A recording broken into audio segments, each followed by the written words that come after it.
You are now tuned in to the Storm Tracker podcast.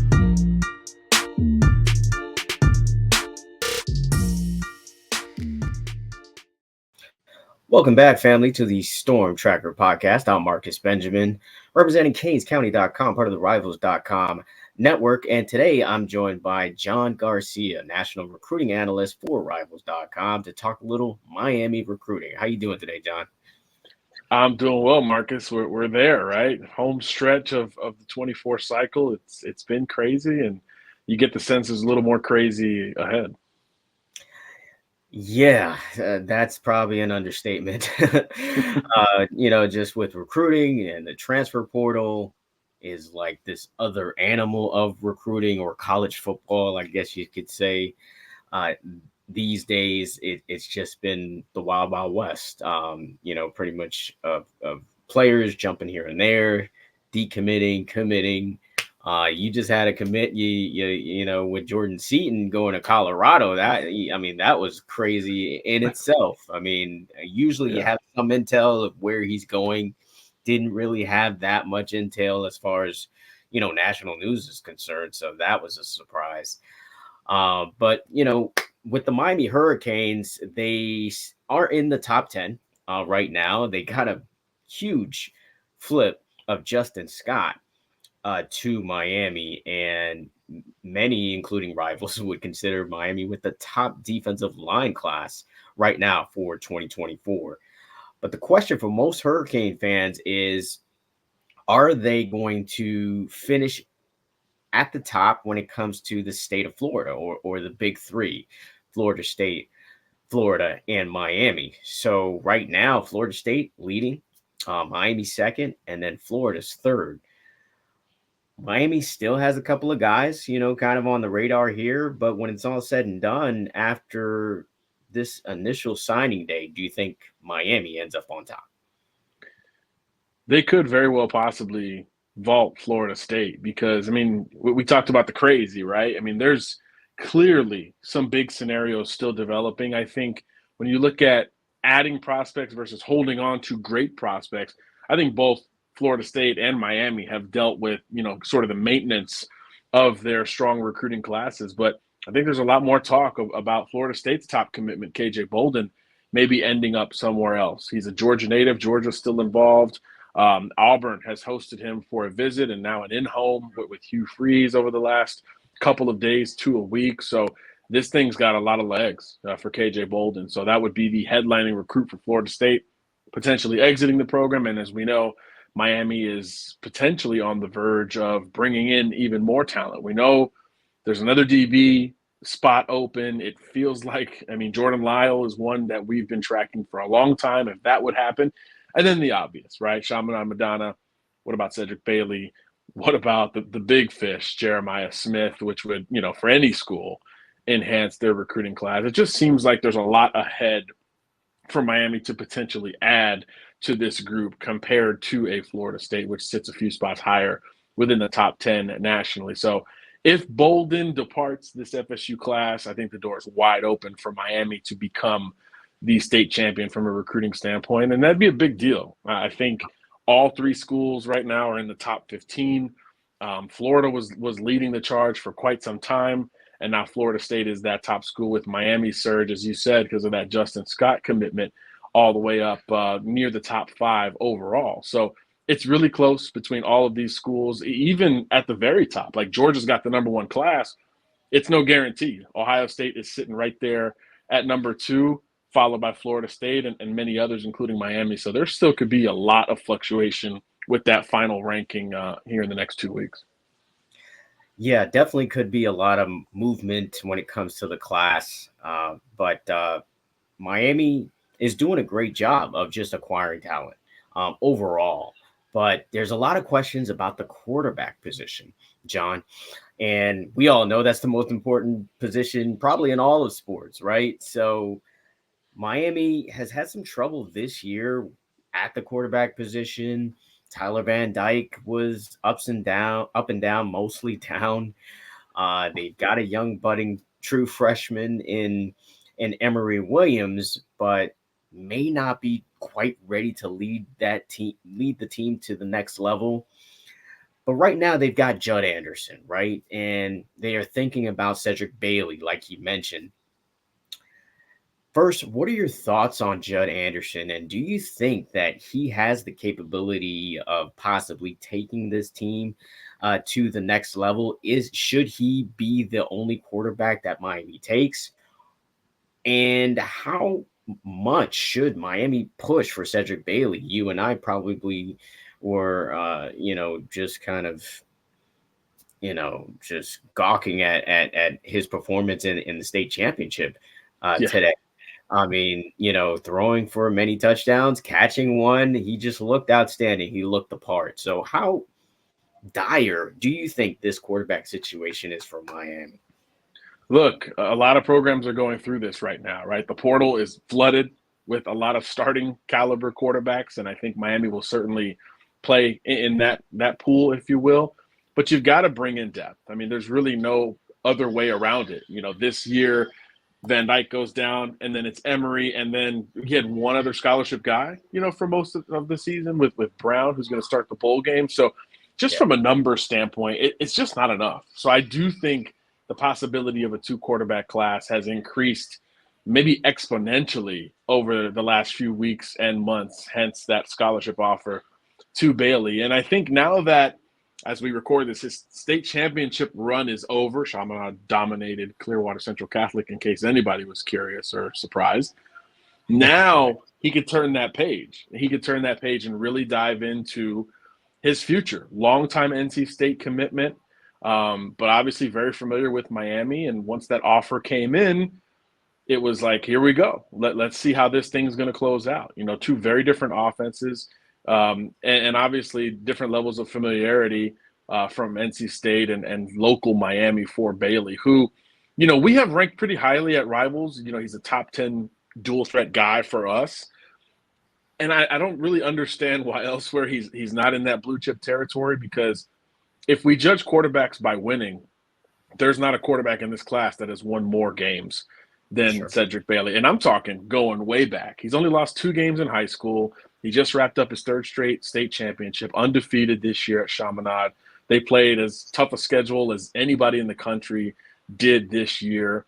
And even going back to Little League, he's lost like 5 games in his life. I mean, I think that alone should carry a lot of weight. But you look at the production, and it's not like he's just, trying to be a ball distributor and a point guard out there. He's like pushing the ball down the field. I mean, the TD throw to JoJo Trader during the state championship was as good a downfield throw as you'll get. It was very good coverage, but Bailey, put it on his back shoulder. And then obviously throughout this season, we've seen him have no issue pushing the ball down the field, as you see in some of these clips. Yes, he's got the best receiver core, maybe group of skill guys in the country, and that is something that people view as a negative. I view it as a positive, because those guys, Jeremiah Smith, JoJo Trader, Kyle Washington, Denarius Gray, they go to bat for CJ. Jeremiah has been very public. Hey, this is the best QB in America. And he's got Aaron Olin, a 5-star, committed to Ohio State along with him, but he's pumping up CJ as QB1.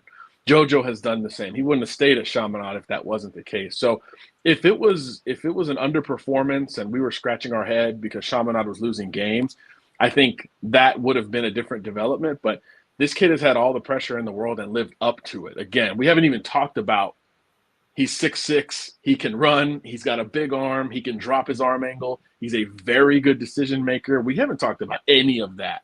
So I think quarterback is unique in that regard. And that type of player, it was probably overdue for Miami to get involved with Cedrick Bailey. But they are here, better late than never. And I do think it will absolutely be a huge factor down the stretch. And you can't also ignore what that could mean. Yes, you need depth. Yes, you need more local talent. But we know what Cedrick Bailey commitment could potentially mean for Jeremiah Smith, who, again, no one has advocated for CJ more than JJ has. And that's as big a deal as this recruiting cycle can create this late in the game. But independent of that, Miami needs quarterbacks. There's no doubt about it. I like Judd Anderson. I think he's taken a nice step forward as a senior. He transferred high schools to Warner Robins in Georgia. He was able to throw it a little bit more, and we got to see more of a modern approach from Judd, who's also 6'6", by the way. So Right. big quarterbacks coming to Miami no matter what. But I just think there's a different style and a different expectation with these two guys. I think Judd is a little bit more long-term, a little bit more developmental from an athletic profile standpoint. I think Cedrick Bailey is a guy who, like Emory Williams, if it hit the fan and you'd have to give him the ball, the keys to the Ferrari next year, he could handle it, at least mentally, to a degree. So that's something that is invaluable at that position, as this past year just taught every Hurricanes fan out there. It's a very good point. I mean, the fact that he has been in big situations. I mean, they traveled to Bishop Gorman last year, so he's been in championship games practically every year of his life. So he knows about big games, and I think getting CJ has been long overdue. Certainly, like as far as offering him. Even if you weren't sold on his mechanics, which I think is what was holding the scholarship back, I think you do it just off of principle, right? Just because, he is on arguably the best team in the country, definitely the best team in South Florida. So I think they need to push really hard for Cedrick Bailey, because I'm not totally sold on Judd Anderson. I don't think anybody really is as of yet. I think he's a great project, much like Emory Williams, and we've seen that Emory Williams in a big spot played relatively well against Florida State. So I'm certainly not downplaying the level of skill of Judd Anderson, but to add a Cedrick Bailey to this class would be tremendous for the Miami Hurricanes recruiting class. Now, they're strong in a bunch of positions, and I already mentioned the edge position being one of their strong suits. But from your perspective, I mean, you're knee deep in recruiting. How does the position groups in this class kind of measure up to each other, and which kind of intrigues you the most? Look, it's hard to look beyond that D-line haul, right? You've got a bit of everything coming in for the U. You've got your true interior type who's ready right now in Scott. I think one of the biggest risers in our rankings that released this week was Artavius Jones, the other interior D lineman that Miami's got committed. He's now a top 200 prospect. He's your man. If this guy hits, he could be a first rounder. I mean, he's that athletic. He's that big coming out of the panhandle. So you've got true interior talent coming in, and then just a bevy of pass rushers to flank them. You've got size, you've got speed, you've got length. I think that's the most common denominator with all those edge players. A ton of length, and some guys like the Louisville flip, he's probably ready sooner rather than later, right? Led the state of Alabama in sacks, over 245 pounds right now. Then you've got guys like maybe an Elias Rudolph, who you're expecting to see more from down the line once he gets into that strength and conditioning program and fills out. So you've got a lot of variance with this edge class for Miami as well. Marquise Lightfoot is a baller. I love Booker Pickett from Tampa Wharton. He's had like 50 sacks in the last couple of years. I mean, hard to ignore that, and he's a legacy recruit. I know that was a huge win for Miami over Florida State, as we talk about those two going head-to-head here down the stretch of the cycle. So that D-line group and the edge group specifically, really strong. I think there's a lot of continuity in the receiver group, and obviously maybe there's an addition to go with that group, but I like what Miami's put on paper right now. You've got that combination of local ties, with your JoJo Traders and your Chance Robinsons, and a lot of production with that group. That group's coming in to potentially make a huge impact, and that's a very big position of need. So I think that's maybe an undervalued group, coming to the U. And I think the secondary group has some of those same qualities. Zaquan Patterson's the headliner. He's the Rivals 5-star. He can do everything. We all know that. But I think some of these other players that are high 3-stars, guys we bumped up recently, like a Ryan Mack, are going to be impactful players down the line at Miami. They've got some juice to them. And again, just like we talked about with Bailey, all these kids have played national schedules for years. They're Chaminade kids. They're St. Thomas kids. they're Miami Central, they're Norland. I mean, this is the cream of the crop in South Florida, and we all know when the U is at its apex, those are the kind of kids that are coming into the program every single year. So I think that's a big theme and a strong execution, no matter how it shakes out here down the stretch for this coaching staff. I think you hit it right on the head with the length. I mean, if you look at these guys, they look like Jason Taylor clones. You know, Right. Jason Taylor is recruiting these guys. I think the length and just the wingspan of these guys is something that kind of jumps out to me. It's just like, wow, these guys, if they're developed like they should be under a Hall of Fame player coach, then these guys will, have their name called in the NFL soon. And when I say that, I'm talking about the Marquise Lightfoots. I'm talking about the Booker Pickett's, Elias Rudolphs. These guys, Artavius Jones, love that kid. These are really outstanding talents. You can tell that Miami definitely focused on this position group. Last year, I think it was more of the offensive line they kind of focused on, and like this year, it's the D line. So they're really building this team through the trenches, and Miami's still pushing to kind of build on this defensive line. It's kind of hard to believe with all the talent they already have. They're still pushing for an Armondo Blount, and with the receiving core that they have, they're still pushing for a Jeremiah Smith. Those are 2 5-stars. I've already talked about Justin Scott flipping, a 5-star flipping from Ohio State. Do you see any more potential 5-star flips for this Miami class? It's like the odds say yes, because I don't know if there's another school in the country looking to flip more 5-stars overall than Miami seems to be. We've talked about Jeremiah. I mean, Miami is right there, especially if the Bailey domino falls positively for the program in Coral Gables. I think you talk about Armondo Blount, obviously committed to Miami first after that reclassification. So his clock has been sped up. And even before that point, a year out, we were thinking this was a Miami-Florida State battle. That's gone back and forth heavy. So again, if you talk about Miami winning a state title, pulling a 5-star from Florida State will certainly all but clinch that one for the U. And look, Jeremiah is Jeremiah. That one is going to be its own domino if and when it falls. I think we'll all find out December 20th. I think I've already been assigned by Rivals to go to Chaminade that day.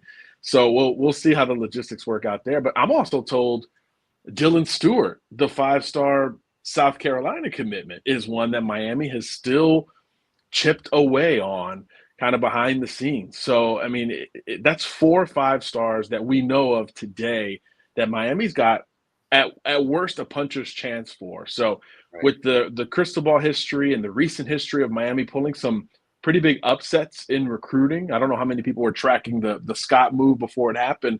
You won't bet against that down the stretch. So I think the odds of adding another 5-star are pretty strong for Miami at this time. And that doesn't even cross over to the Jordan Lyle threshold. I think there's real smoke there for the U. So they're going to add blue chip talent at some point here over the next few weeks. It's just a matter of which names and how high up that pushes the class when all is said and done. But no doubt, Miami's among the most exciting teams to track here down the stretch.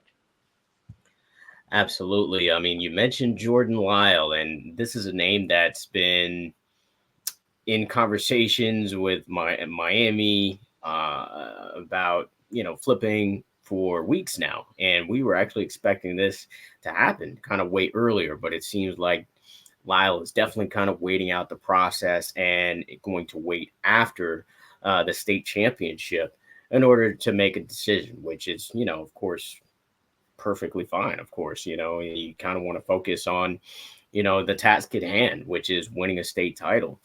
Again, with St. Thomas Aquinas, definitely one of the powerhouses of the Sunshine State. But what have you heard lately with this situation, and do you still feel confident that this could happen? Yeah, look, Miami has been comfortable with this running back group. I think there's been, the timeline is kind of open for this one. It had been up and down.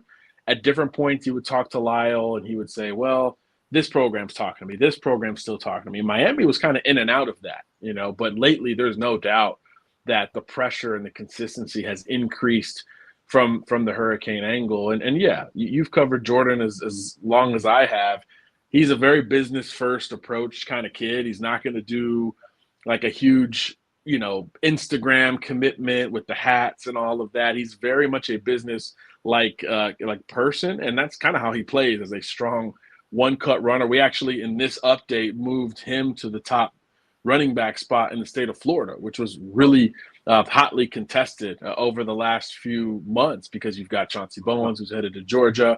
You've got Jarrett Gibson, who's headed to Texas. His teammate, Stacey Gage, who's going to UCF. You've got Chris Humphrey, who's headed to Miami as well. But Lyle, I think, has had the most consistent senior season of the bunch. And again, just like we talked about with Chaminade, it's against really strong competition.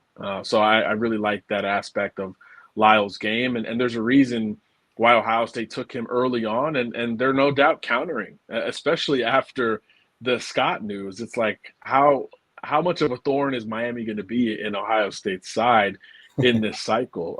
You maybe didn't expect it with the big DT from Chicago, but a Broward County running back is a different story. It's a little bit more juice to that expectation. So I do think it's very real. At one point, it looked like he would end up in the SEC, if not Ohio State. But I think right now, Miami is absolutely the top threat to the Buckeyes, and this one's going to come down to the wire. And like you said, you're not going to hear about it from Lyle until after the state title game this weekend. So once Monday rolls around, you should start, perking your ears up a little bit for any Jordan Lyle news, because that could be the first big domino, in my opinion, to fall positively for Miami here in December. Yeah, Lyle is a back that I've been liking for a while. I just think he's just an outstanding talent. And he's an all-purpose type of back who can catch the ball out of the backfield very well. He can block well. I just think he is the perfect back to make an impact right away. And, pair him with the Kevin Riley, who I really like as well. I think Miami's in a really, really good spot at the running back position. As far as the position that I have some concern as far as on the team and kind of going forward, it's kind of defensive back or safety. I feel like, yeah, you got obviously the 5-star Zaquan Patterson. What's not to love about him? But he's more of an in the box type of guy. I think they're missing like a playmaking, ball hawking type of safety to this class, and I'm not sure who could possibly fill that void. Maybe they're looking for some guys in the transfer portal to fill that void as well. But what is your assessment of the safety position with this class, and do you see Miami maybe adding another player at that position? Yeah, that's a really good point, Marcus. I think the portal, look, for a lot of these positions, the portal is going to be a short-term answer, because we all know what Miami's losing at that position, right? A couple of NFL guys in Cam Kitchens and James Williams. But this has been expected also, right? So you see the bigger defensive back class in general that Miami is working towards. And that group might not be done. There's the possibility of another DB coming in who might have some safety experience. We've talked, or I've written about, Xavier Lucas, the American Heritage, big DB who can play corner or safety. He could be in the mix for Miami. Ricky Knight is one that I've heard a little bit of smoke about relative, again, Florida State, Miami head-to-head.